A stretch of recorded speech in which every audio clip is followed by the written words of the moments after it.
Terima kasih Anda masih bersama kami. Bagi Anda yang baru saja bergabung, kami hadirkan kembali 3 berita utama hari ini.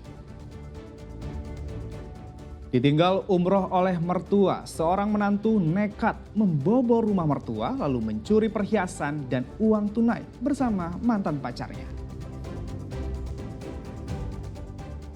Berdalih mengobati, seorang dukun mencabuli pasien 17 tahun sehingga membuat warga mengamuk. Diduga dibunuh, seorang perempuan ditemukan bersimbah darah dengan kondisi leher tersayat di Kabupaten Bogor.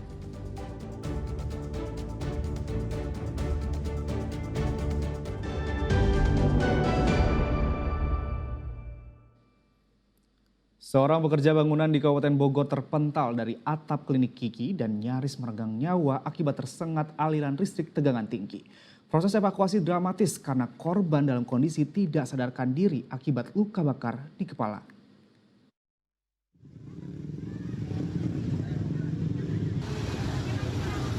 Proses evakuasi terhadap pekerja bernama Dullah cukup dramatis. Petugas harus berhati-hati menurunkan korban dari klinik karena kondisinya tidak sadarkan diri.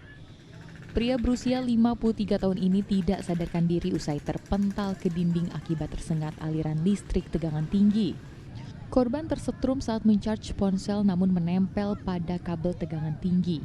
Musibah terjadi saat korban sedang memperbaiki atap bangunan sebuah klinik di Jalan Raya Cicangkal, Desa Taman Sari, Kecamatan Rumpin, Kabupaten Bogor, Sabtu siang. Korban menderita luka bakar serius pada bagian kepala. Awalnya mau ngecat ke belakang, cuman dia cari yang gampang lewat di depan. Si tangan yang satu udah berdiri biasa pegang ngecat, terus yang mau ngambil itu apa? Cangkang itu, cangkang ngecat, cangkangnya kena listrik. Kabel di atas. Ya. Berapa orang itu? 1 orang. Kabarkan habis evakuasi korban yang diduga memang sedang melakukan perapihan di dak lantai 3. Dia melakukan cat, cuman tadi karena ada sentuhan ke tegangan listrik, dia sempat terpental dan ada luka di bagian kepala karena ada benturan listrik. Korban lalu dievakuasi ke rumah sakit karena kondisinya kritis. Asep Solihin melaporkan dari Kabupaten Bogor. Satgas Pangan Kota Banjar melakukan sidak ke pasar tradisional terbesar di Kota Banjar untuk memantau harga dan stok beras. Petugas menemukan harga beras di bawah harga eceran tertinggi karena stok melimpah.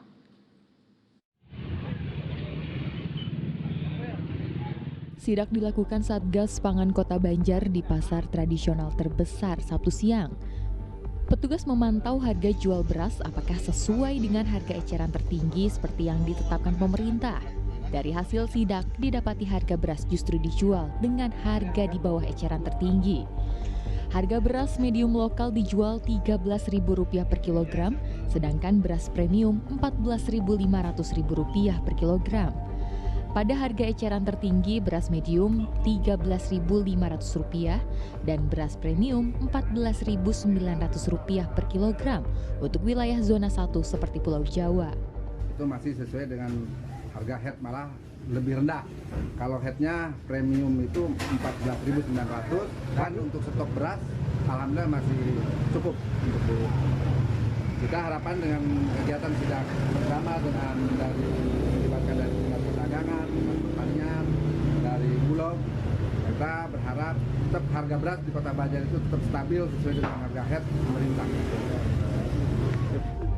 Pedagang mengaku menjual beras lebih murah dari harga eceran tertinggi karena pasokan melimpah dari daerah Ciamis, Tasikmalaya, dan Jawa Tengah. Harga beras di sini 12.500, 13. Itu untuk yang mana, Pak? Yang medium. Medium ya. Kalau untuk yang premium? 14.000. 14.000 ya per kilonya. Untuk sekarang harganya stabil atau ada kenaikan? Stabil ya. Oh, oke. Untuk stok barang gimana, Pak? Stok barang cukup lah, masih ada 15 tonan paling. Itu biasanya sampai kapan, Pak? 15 ton ya? Berapa hari? Berapa hari? Paling 20 harian. 20. Satgas meminta pedagang untuk tetap menjaga harga beras sesuai dengan yang ditetapkan pemerintah agar tidak menyulitkan masyarakat. Eko Setiabudi melaporkan dari Kota Banjar.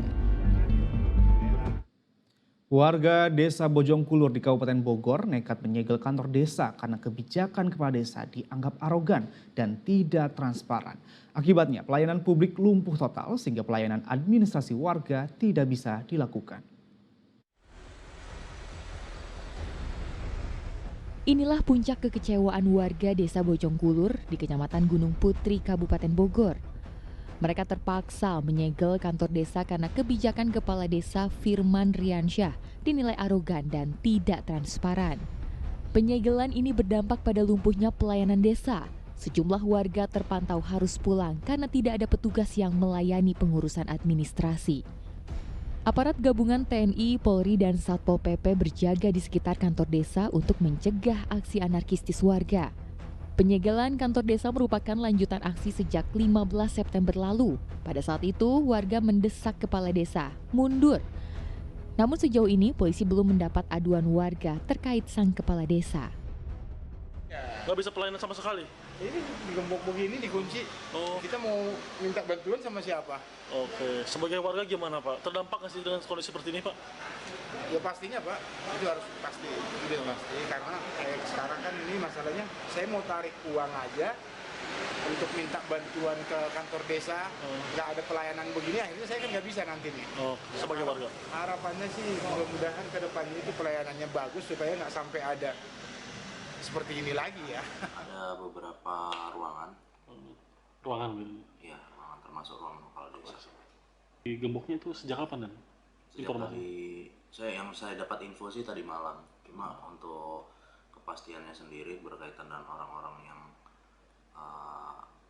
kita ambil keterangannya pun belum ada. Tapi kami hanya baru mendapatkan info tersebut.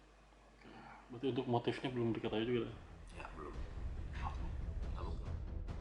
Polisi memilih langkah persuasif dengan mengimbau warga membuka kembali segel agar pelayanan kantor desa berjalan normal kembali. Asep Solihin melaporkan dari Kabupaten Bogor. Seorang wanita ditemukan terbunuh di dalam rumahnya sendiri di Desa Sukasirna, Jonggol, Kabupaten Bogor. Korban ditemukan dalam kondisi bersimbah darah dengan luka sayatan di bagian leher. Warga Kampung Rawei, Desa Sukasirna, Kecamatan Jonggol, Kabupaten Bogor, digemparkan dengan temuan jasad seorang wanita di dalam rumahnya sendiri. Korban ditemukan Sabtu malam tergeletak di kasur tempat tidur di rumahnya dengan luka sayatan di bagian leher dan berlumuran darah. Polisi yang melakukan olah tempat kejadian perkara menemukan beberapa barang bukti, seperti pisau dapur yang digunakan untuk melukai korban. Kemudian kami juga temukan ada satu luka sayatan pada bagian leher, dan saat ini jenazah korban sudah kami bawa ke Rumah Sakit Umum Daerah Cilengsi untuk dilakukan pemeriksaan lebih dalam lagi, dan kami minta juga untuk dilaksanakan visum et repertum terhadap jenazah.